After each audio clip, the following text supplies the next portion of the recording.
Good afternoon and welcome back to another episode of Bears Talk Today.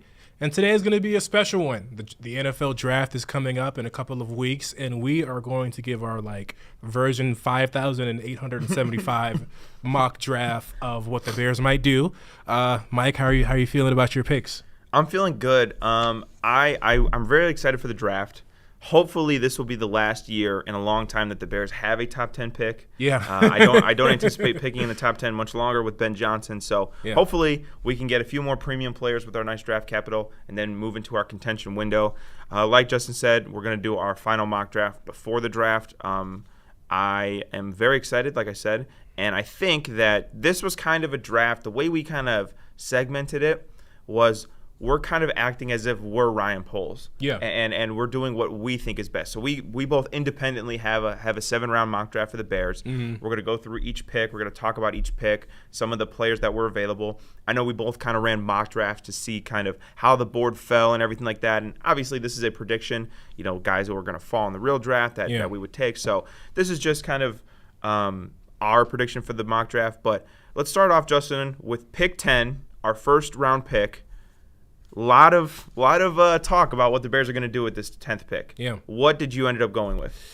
So I'm not going to lie, because we had a Google Doc that we both edited on, and I'm not going to lie, our picks are exactly the same. Yes. But my pick is going to be Tyler Warren out of Penn State. Mm-hmm. I think this is the perfect opportunity for us to get a high-value position player, and I like what Tyler Warren has done, for the Penn State Badgers, right? No, Nittany Lions. Man, I am. Badgers are Wisconsin, man. Yeah. Well, hey, it's been a couple of weeks since we've done the episode, so I don't remember anything, unfortunately. March Madness got your brain in a with all these teams. Yeah, it did. It really did. No, but I mean, just looking at his film and looking at his work, I think he's an explosive guy, and I think he'll definitely pair great with Cole Kmet. I think he can definitely be a successor, especially with our new offensive coordinator, and kind of really just being under Ben Johnson. I really think he is going to be a good piece for us in the future, and it doesn't really hurt us. I mean, we still have Cole Kmet. Yes, does he have some blocking issues? He does, but I think it's a good low-risk, option. Yeah, I think when you're looking at a guy like Tyler Warren, he is just – the way I would describe him is like a weapon. Mm-hmm. He is an absolute weapon at tight end. And now that we have an offensive coach in place like Ben Johnson, I trust that Ben Johnson will be able to get the most out of Tyler Warren, right? Yeah. He did that with Sam Laporta in Detroit. Sam Laporta had a historic rookie season for them. And he was – now, I will say a caveat. In my mock drafts, the vast majority of mock drafts that I did, Will Campbell and Mason Graham were not available at 10, right? There were a few where Ashton Jeanty was available at 10, and we'll talk about him in a second because, trust me, we all know you're waiting for us to talk about Jeanty. Everyone wants to know, so. But just to put that out there, in the vast majority of mock drafts I did, Will Campbell and Mason Graham were not available. So I'm acting as if they are both off the board at pick 10. Like I said, Tyler Warren, look at his stats at Penn State. He was a monster at tight end. He was just an incredible receiver. He was a go-up-and-get-it guy. He was an after-catch guy. And they even put him at quarterback a little bit last year in the college football playoff.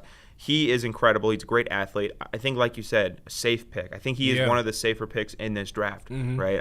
One of the few, I think, certified this guy's going to be a good player. And like I said, I trust Ben Johnson. I also think it doesn't hurt to have a little bit more beef up front. Not that he's a tackle by trade, and not that even his blocking is the best part of his game, but I do think he'll become a better blocker than Cole Kmet is. And my last note on this is I am not a huge Cole Kmet guy, unfortunately. I think he's like a league average tight end, and I think if you're in a position where you can get a premium player at the position, then you can go ahead and do so. Again, I think premium offensive lineman would be gone at this point. The premium interior defensive lineman would be gone at this point. We don't need quarterbacks. There's not really a premium corner in this draft. That will be there at 10. My guess is I think Will Johnson and Travis Hunter will be gone. So at this point, I think take best player available, take Tyler Warren. Now, what everybody's going to be commenting, what everybody wants to know, and this, that, whatever. What's the deal with Ashton Jeanty? So I think there's a couple of things to talk about with Ashton Jeanty. Number one, there's a good likelihood that Vegas takes him at 6. So maybe we don't even. Maybe this conversation is. I don't even know if he'll even mute, be right? there by the time. He might not even be there because apparently Pete Carroll and and the Raiders. I almost said Seahawks. Wow, Yeah. muscle memory. On the Raiders are very interested in his services. Mm. But let's say he is there at 10, Justin. What would have to happen for Genty to be there at 10? What would have to happen for the Bears, for you to feel confident in the Bears picking him? Would there have to be, all of these players that we've talked about already taken? Would you think, if Ben Johnson likes him, you're cool with it? Like, what would be the circumstances in which you would be happy with the Bears taking Genty at 10? I think I think it's more of a confidence scale. I think if he really feels like we are already set as a team of what we did in the free agency, period, which we made a lot of great moves. Yeah. I think, honestly, if he thinks that we are really set in that aspect and he's like, hey, we're good to go, then I think he'll make the choice for Genty. Yeah. But I'm also with you as well. I think the Raiders are going to pick him up. I mean, they already have their quarterback and former Seahawks quarterback, Geno Smith. Yeah. I think that, Pete Carroll, I think that is a more lucrative target for Las Vegas than, let's say, at Chicago. That is kind of more – we have more talent than the Raiders, obviously. So I think by just having that in there is big too. So I think it's more of a confidence thing. I think if Ben Johnson looks at our roster and says, hey, I don't think we really, if we have a chance to grab him, he's there. If not, I think it's fail safe to go with, Tyler Warren or somebody else that's on the offensive end of the football. I do think if we end up taking him at 10, that means that Ben Johnson will see him as like his Jahmyr Gibbs, which, as we know, Jahmyr Gibbs has been one of the best running backs in the NFL the last couple of seasons. Mm-hmm. And I don't know. There's a lot to like with Genty. He's a great player. I don't want it to seem like he's a bad player that I just don't want. He would be a great player with the Bears, but I think running back at our current position is probably not our best use of resources. Is what I'm trying to say. Mm-hmm. But let's move on from pick 10 down to pick 39. This is via the Carolina Panthers. Thank you, Panthers, for DJ Moore and Caleb Williams and this pick. And thank you for everything else. Great trade. Yeah. Justin, I'll start with you. What was your pick that you had 39th overall for the Bears? Now, for this one, I went, again in the offensive end of the football. I went with Caleb Johnson, a running back out of Iowa. Yeah. And for me, I think when you're looking at a guy who's an elusive back, I think of him. I think of somebody who is able to pair really well with DeAndre Swift. And it's another fail-safe. We already know that this draft has a bunch of talented running backs. Oh, yeah. And I think with that helps us kind of realize, okay, we don't need to pull the trigger on Ashton Genty if he's there or not. We already have our plan of getting our guy that we can learn, develop, and grow at our own timing. Because I also feel like if you draft Genty, there's going to be all this pressure that he has to be great right away, just like Caleb did last year. Yeah. So, when it may not look flashy when we do draft him, but I feel like if he turns out to be a really good, quality starter, then this will be a steal in our eyes. Yeah. Especially in the second round. Yeah. Like you said, very deep running back draft in this draft class. So when you're looking at, if the Bears bypass Genty at 10, they'll still be able to get a really good running back in the later rounds of the draft. And maybe that's a spoiler for one of my later picks. But with the 39th pick, I had the Bears taking Kenneth Grant, the defensive tackle from Michigan. A lot of great things to say about Kenneth Grant. First of all, I like guys, specifically linemen, who played in big conferences, right? Yeah. Big Ten, SEC, because they're going up against NFL caliber competition on a daily basis, right? They're playing against people that will be playing on Sundays, not people that will be working at Amazon. No offense, that's a great career. It's a great career. Hey. Shout out Will Campbell. I stole that bar from him, but he's playing up against people that will be playing on Sundays, right? This is a guy who's a national champion, played alongside Mason Graham.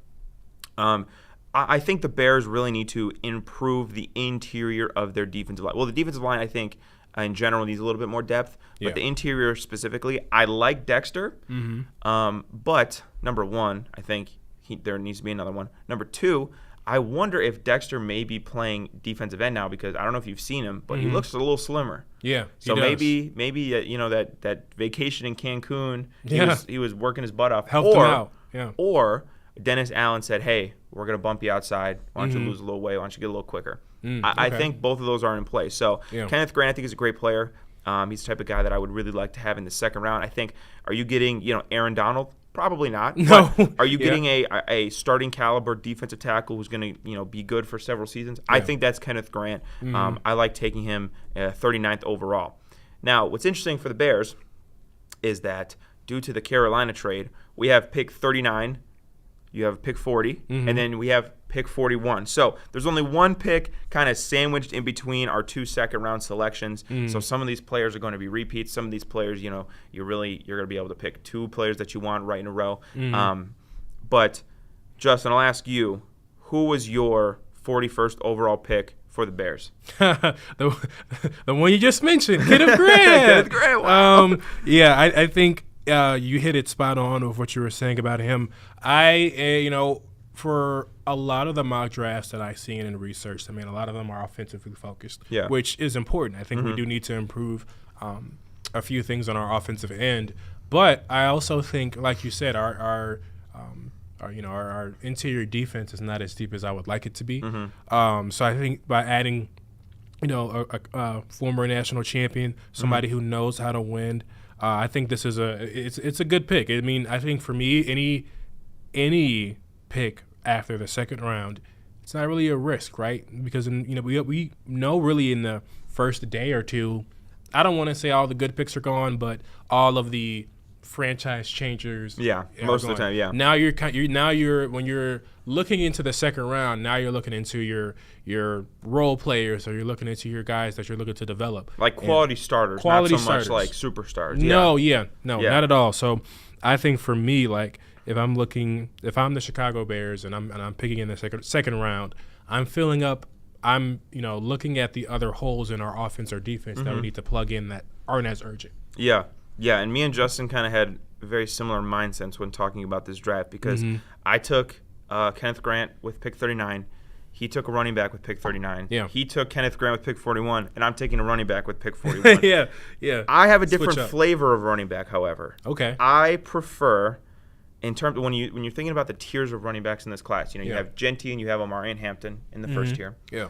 In the second tier, I think at the top of tier 2, and I understand this is a hot take, and I understand this is controversial, I like Quinshon Jenkins, number 1 in that tier. I think this is a guy who is a freak athlete, right? Former national champion. Yeah, reigning national champion with the Ohio State Buckeyes. Split carries with Trayvon Henderson at Ohio State.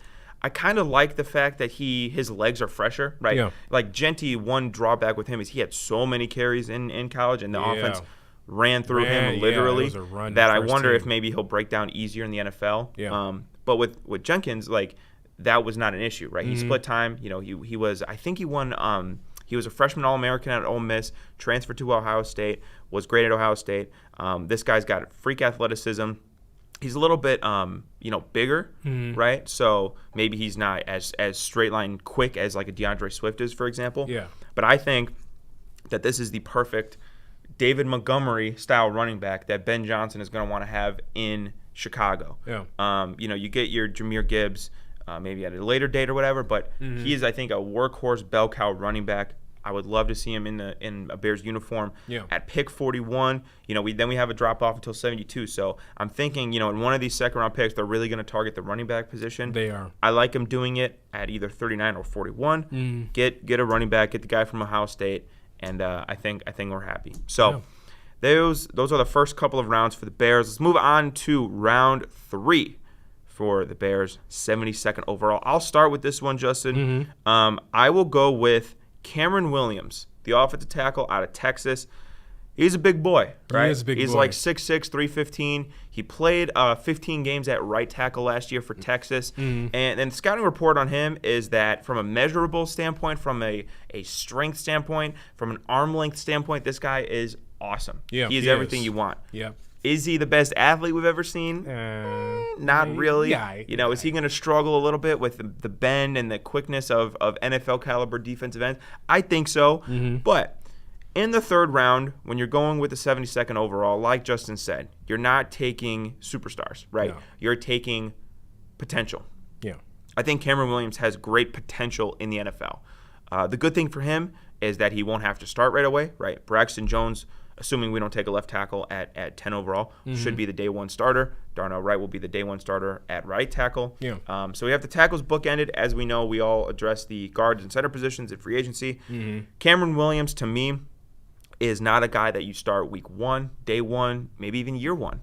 He's a guy that you let develop, get a little quicker, work with his hands a little bit. Yeah. The scouting report on him is that a lot of times his upper body and his lower body are a bit disjointed. They don't work in unison as much. Just get him in a position where he is, from a technical standpoint, a much better player. Yeah. And I think that you have a solid get at pick 72 for the Bears. And again, we're taking O-lineman. That's never a bad thing for a young quarterback like Caleb Williams. Beef up the O-line, get the big boy from Texas. That's what I say at pick 72, Justin. What say you?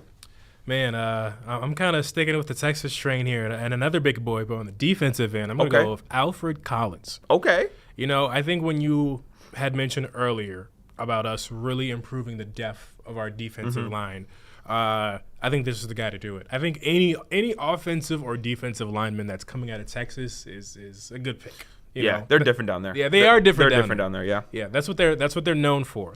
So I think he had very, very decent draft, our scouting combine, rankings and stuff like that. I mean, 26-inch vertical jump, 8-inch broad jump. I think for me, you're getting a guy that 8-inch broad jump, 8 feet.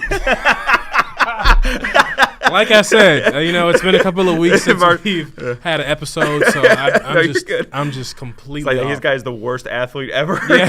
He's broad jumping 8 inches. Yeah. It's like, why are you in for such? Yeah, why? Yeah. I mean, funny. Hopefully, if that was the real case, then I would not want to draft that guy. No. That's probably what the fridge is broad jumping. Yeah.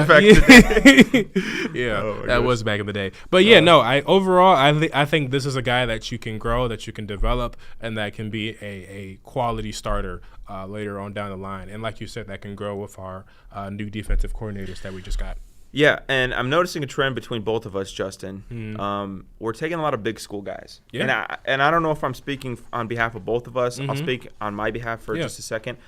I prefer guys from big schools. Yeah. Listen, I understand that there are a lot of really talented players at smaller schools, even Division II schools.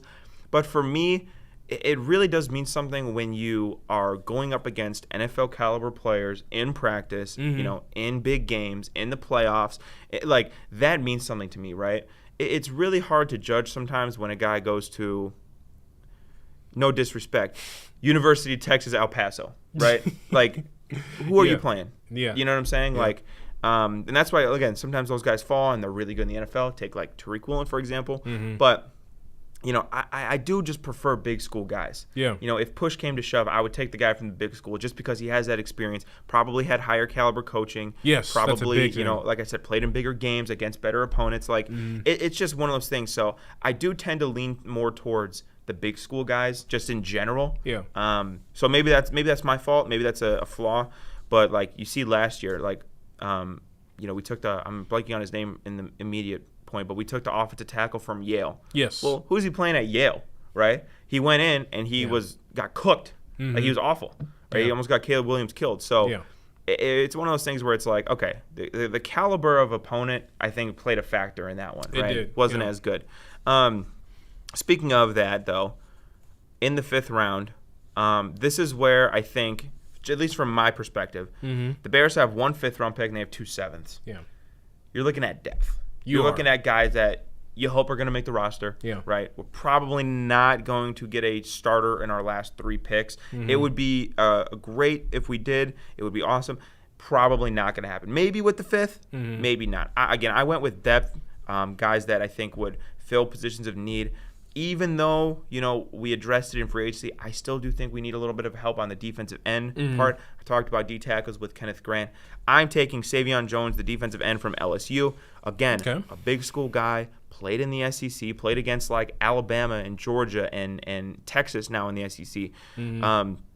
He is just going to be a great depth piece for the Bears, He'll probably have to contribute on special teams. And I think there's a little bit of juice with Jones. So, maybe we can unlock that. But again, we're not picking Hall of Famers in the 57th round. I don't think so, right? You never know. I would love to be wrong. Yeah. I would love to be wrong. But Probably not going to happen. So Hey, I'll take Savion. everyone loves the underdog story. So Yeah, absolutely. Absolutely.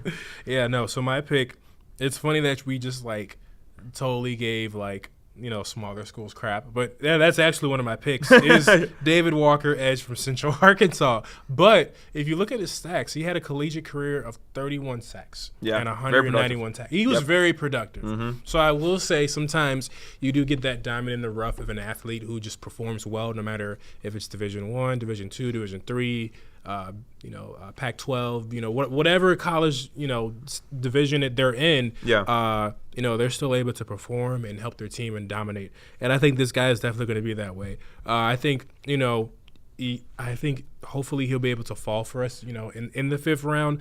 But I think if he does, it's something that can be helpful for us, helpful for, Dennis Allen to kind of help him get situated.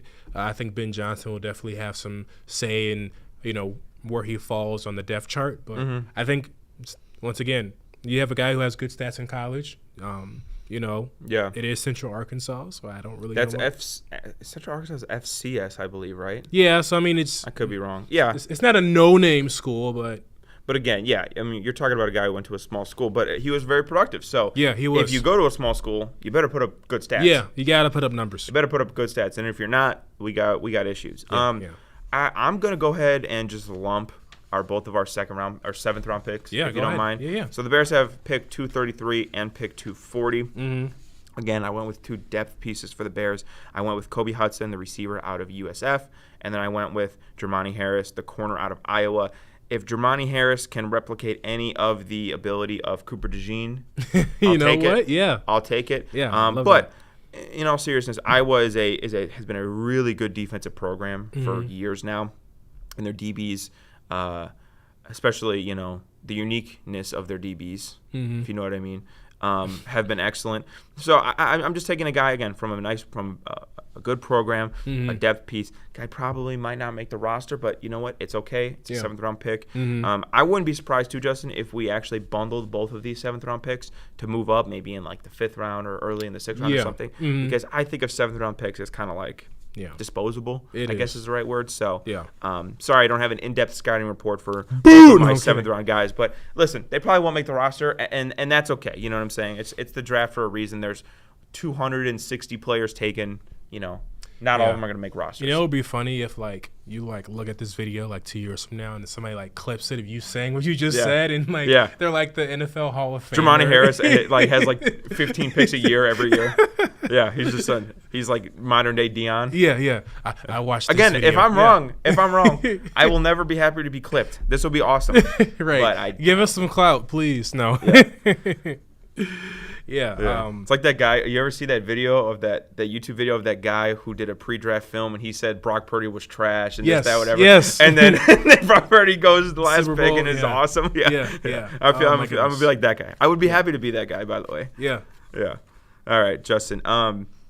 You have your couple 7th round picks, and then we have a little bit more news to get to before we end the episode. Wrap it up. Yeah. So for my 7th round pick, I went with a guy who I felt like is underrated, but Ricky White, wide receiver from University of Las Vegas. Yeah. So I think for me, when it comes to, I know we'll get to it later, but I know we signed a wide receiver, but like I said, I think we are searching for depth. Yeah. And I think when we're looking at a guy who could potentially, work under a DJ Moore or work under a Rome Odunze, I think that's the focus, right? I think that's what we need to, at least for the receiver core. And, this is a young guy that can stick around. I'm not saying anybody would leave. And, wait, I'm trying to think. Keenan Allen still didn't leave yet, didn't he? He's a free agent. Yeah, that's what I thought. He is sitting on the couch right now. He's sitting. He's on the couch right now, Yeah, that's what I thought. I'm like, he's not. I heard he had a meeting with the Chargers, but I don't think that went anywhere. But I could be maybe I'm not up to date on my Keenan Allen lore, but I'm fairly certain he's still a free agent. Yeah. Which, like we said, he's old, expensive, and slow. So that's probably not a good combination. So I'm pretty sure he's not coming back, but I think he can definitely take Keenan's spot, and then maybe not in the wide receiver 3 option, but definitely somebody that we can maybe use in special teams and just different offensive sets. Could be a kick returner as well. Yeah, right. it's so crazy how the wide receiver position has grown in the past couple of years. It's not just a one-dimensional. They can do a lot. Hell, you can even put him at running back if you wanted to. Yeah. You know. So yeah, Deebo Samuel. Yeah. He's absolutely. Do a little West Coast offense. Yeah. Was that your last pick, right? Well, no. Oh, it wasn't. I'm sorry. Oh no. Okay, so for the Ricky White, that was the 233rd overall pick, and then for 240, which I think this one I was kind of like scratching because I'm like, I don't know what else we might need, but hey, why not? I did Dean Clark, safety from Fresno State. Now, I feel like for me, once again, when I made this pick, I was looking more at depth, right? Yeah, absolutely. You know, just growing what we have. I mean, we know that Kevin Byard is on the final year of his contract, right? He missed 12 games last year. He had a concussion. Yeah. This is a good fail-safe system for us to have him as a backup. Yeah. And I think, you know, like I've said, with any draft pick that we've made so far in this, you know, in our final mock draft, it doesn't hurt to have rookies now because we have a good coaching staff. Before it was like, I don't know, you know, this coach might not be as good and may, you know, decline a guy's potential. But I really think that despite if we draft from a big school or a smaller school, we're gonna get the most out of these guys. Yeah. Yeah. Yeah. So I'm with you on that. I like your depth pieces. Yeah. Again, 7th rounders. Are we really? Yeah. Right. Are we really kind of holding our breath? But a couple more pieces of news to address. Thank you to Justin for reminding me. I kind of totally forgot about these. A couple weeks ago, the Bears signed a free agent wide receiver. You're going to have to help me with this one. I got it. That's okay. Olamide Zaccheaus. Yeah, there you go. Olamide Zaccheaus. I think it's Olamide Zaccheaus. Okay, yeah. I mean, I if not, he'll come find us. Yeah, he's watching the show right now. We know. Yeah. Formerly of the Eagles, Commanders. We talked about it last episode that the Bears need a solid depth piece at the wide receiver 3 spot. I don't think they need to invest high capital in a receiver. They've done that with Rome Odunze. They did that they invested draft capital into, or I guess trade capital into DJ Moore. To the Bears fans who want to take Ted McMillan at 10, I would ask you, what are you doing with your life? What are you a real fan? Are is the question. Are you mentally sane? Is my real question. I just don't know what the thought process is there. Yeah. And I've seen it more than you might think, Justin. Like really, it's not an uncommon. It's not an uncommon take, unfortunately. Wow, okay. So, they signed Zaccheaus, and then just a few days ago they signed quarterback Case Keenum, who, by the way, is the NCAA all-time leading passer from the University of Houston. He's been around a long time. Had a couple years as a starter, but he's been a journeyman backup. A good mentor, a good, I think, almost like player coach for Caleb Williams. Yeah. I don't think these signings, again, are the end-all, be-all. I don't think this is what's going to take us over the top to win the Super Bowl. But I think these are just good team-building moves, good, philosophical moves for Caleb, for the offense. Justin, what do you think? I mean, I agree, right? I mean, especially with the Case Keenum one. I mean, I think we need veteran leadership in the quarterback room. And this is a guy who's, experienced winner. He's been with several teams that have, been decent. And I think this will just give, Caleb more confidence when he's in the pocket. Yeah. To be able to throw the ball more, or when to not throw the ball, or when to throw the ball out of bounds. Yeah. I think just having that will be helpful. But I guess my other question is, what do you think about Tyson Bagent? Do you think he'll be... Yeah, the Tyson Bagent fan club is in shambles right now. Yeah. They are distraught. Yeah. They wanted him to start over Caleb last year, and then that didn't happen, and then he got replaced. Listen, I don't mean any disrespect towards Tyson Bagent, and I'm not, I don't hate the guy. I think he's a good dude. But, do we really need Tyson Bagent on the roster? I mean, he's a guy that he was a rookie last year, so he's this, he was a rookie 2 years ago. Yeah. He's about the same age as Caleb Williams. They have about the same level of experience. Caleb is way more talented. Tyson Bagent went to Shepherd, was the college? Shepherd. We're not talking about a guy who I think is going to be your prototypical coach, backup quarterback like a Case Keenum was. Yeah. I think Tyson Bagent at this point probably won't make the roster, maybe as an emergency third quarterback. But I mean, listen, if we are relying on Tyson Bagent to start in place of Caleb Williams or chalk it up, right? Yeah. Chalk it up. So. It's like the old thing Bill Polian used to say about the Colts practices, because he would be asked, why don't you ever let the backup quarterback get reps, this, that, whatever. And he was like, hey, and I'm paraphrasing here because we're on TV, and he would say, well, if Peyton Manning goes down, then we're done, right? Mm-hmm. So why devote practice time and practice as if we're done when we're not. It's going to be happen regardless, right? Yeah. So that's kind of my thing with Tyson Bagent. I don't think he really needs to spot on the roster anymore. Like, no. I just think what value is he providing for this Bears team? I don't see it. He's not going to start. He's not going to be a better mentor than Case Keenum. No, not at all. I has no don't experience. I don't see it. Yeah. I don't see it. So that's my thought. Again, sorry to put the Tyson Bagent fan club in shambles. And if you're his dad watching, the professional arm wrestler, please don't come after me. Yeah, you'll break me like a twig. Yeah. But I think that pretty much wraps it up, right, Justin? No, I mean, I think we've covered everything. Oh, I know I didn't ask you this off camera, but are we draft? No draft? As of right now, I'm leaning yes. I think I'm going because to fill y'all in a little bit, the draft's in Green Bay, so it's not too far up from where we're at here in Illinois. And I actually took a trip to Wisconsin last summer, and I went to Green Bay, and there's like a little parking garage in Green Bay. Now, is that parking garage going to be absolutely packed? Oh, yeah. I'm sure it is, but it may be far enough from the stadium where it's walking distance to where I could walk and get there and park my car for 8 hours and walk there. But we'll have to see. Okay. I don't know. I'm not guaranteeing anything, but I'm leaning yes. Okay. And if we do, we're gonna have some live reports from this guy. Behind the scenes footage. Yeah. I will be dabbing up. I'll run onto the stage. I'll dab up Genty for you guys when we draft him. And then it'll be trending because he got tackled by security. We'll do the next Bears Talk episode with a black eye and bloody nose. No, I was thinking like a live Zoom from jail. From county jail. Yeah, absolutely. I'm getting interviewed. But yeah. But no, we'll do a draft episode after the draft, probably that Friday, maybe. That Friday could work. But that's gonna do it for this episode. Reaction. Post-draft reaction. Well, it would be like first round reaction because I think round. Thursday's first round. Yeah. Second round's on. Yeah. So I mean, we'll know we could devote a whole episode to who we take at 10. That'll be that'll be a big episode. So that's gonna basically do it for this episode of Bears Talk. Thank you guys for watching. This is our mock draft. Again, we picked who we think would make the Bears better. We acted as if we were in the shoes of Ryan Poles and Ben Johnson. But thank you guys for watching. That's going to do it for this episode, and we'll see you guys next week. All right, see ya.